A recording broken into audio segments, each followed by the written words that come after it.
បងសុំអូនបែកគ្នាព្រោះបងដឹងខ្លួនថាខំបងប្រមូលចិត្តស្មងឲ្យទៅនារីម្នាក់ផ្សេងឃើញអូនយំឈឺចាំបងក៏ទឹកភ្នែកហួថ្លៃប្រាំងសំដែងអារម្មណ៍លួងស្រីបងថាមិនស្មានសោះថានឹងជួបរឿងបែបហ្នឹងហើយក៏បងមិនធ្លាប់ថានឹងចោលអូនយកថ្មីបងគ្រាន់លេងសើចនឹងគេបែរជ្រុលមិនអាចដោះដៃរងគេធ្វើអ្វីផ្ដាច់យកបងលេងតែគេមែនតែគេឆក់យកបងមែនតែអូនត្រូវអួនណានបានត្រឹមតែស្ដាប់បងប្រាប់ថាសុំទោសបើសិនអូនលើកលែងតើគេអាចឲ្យបងត្រឡប់មករួមក្បែរអូនដូចមុនទេបងបំភ្លេចអូនមែនទេបងត្រូវថែគេមែនទេជីវិតមិនបានពីពេលនេះតើបងត្រូវរួមរស់នឹងគេក៏ឈឺចាប់អូនអ្នកណាឃើញខ្លះពេលគ្មានបងនៅក្បែរឬមានតែអូនម្នាក់ទេដឹងឈឺចាប់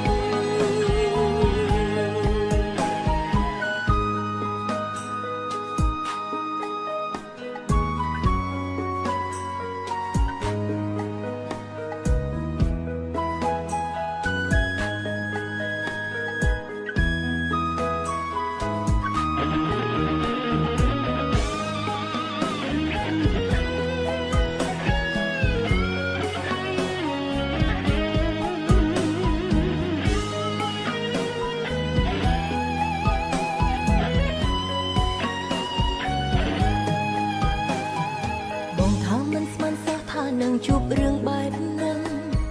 ហើយបងក៏មិនធ្លាប់ថានឹងចោលអូនយកថ្មី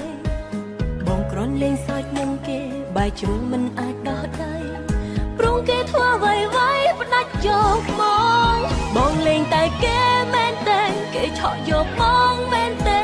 អូនត្រូវអួនណានបានត្រឹមតែស្ដាប់បងប្រាប់ថាសុំទោសបើសិនអូនលើកលែងតើគេអាចឲ្យបងត្រឡប់មករស់ក្បែរអូនដូចមុនទេ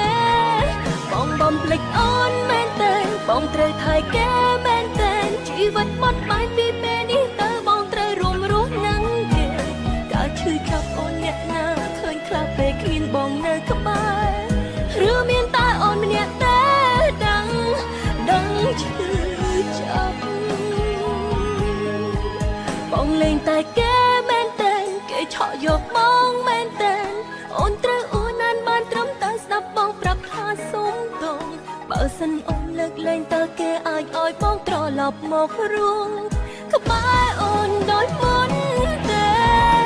បងបំភ្លេចអូនមែនទេបងត្រូវថែគេមែនទេជីវិតមិនបានពីពេលនេះតើបងត្រូវរួមរស់នឹងគេក៏ឈឺចាប់អូនអ្នកណាឃើញខ្លះពេលគ្មានបងនៅក្បែ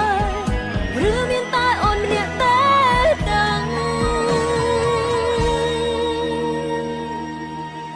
ដឹងឈឺចាប់